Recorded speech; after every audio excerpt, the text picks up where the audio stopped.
Hi, it's me again with Corel Draw Tips and Tricks. Here's a design that almost anybody could draw. It kind of makes it look like a twisted object. Pretty easy to draw. Just take you a rectangle. I don't think it really matters what size.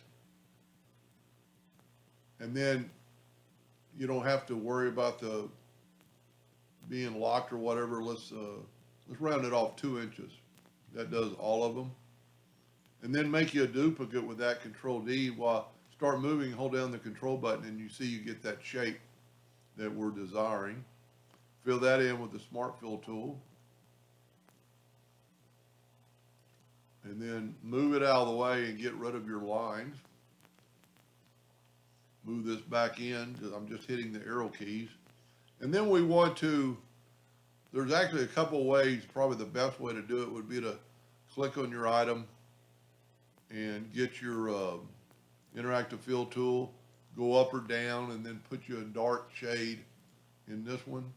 Maybe even angle this thing over a little bit so it looks like it goes that peak, and then move your slider where it just barely kind of gets that corner. We could actually even take another red and maybe put it in there, make it a little bit redder. And then Control D and duplicate it, and then negative 90-degree rotation. And then carefully snap it to that. Kind of zoom in to make sure you're there. We're a little bit off. This is where you can take your nudge distance, 0.001, grab that and just kind of nudge it up till it gets all the white away. And then Control D to mirror it, and horizontal mirror, vertical mirror, and it's done. And once you get that first placement, it should be perfect. And if we would have taken, let's back up here,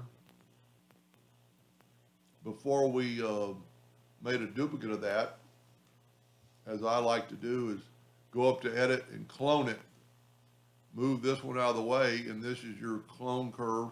This is your control curve, so we need to really keep that one. Control D to duplicate it. Rotate it 270 degrees or minus 90, and then put it up there. Have it snap to it. I think I did pretty good that time. Control D, mirror it both directions. And what's nice about this, these are all clones of this clone. We can take the interactive fill tool and we can change that look, and look how it changes our pattern quite a bit. Of course, that's too much, and I actually reversed it because we want the dark down at the bottom. And it's not doing what I would think it would do on the clone, I guess, because we're perfectly up and down. There we go. That's a little better. Anyway, fun little easy project. Hope that helped. Thank you for watching.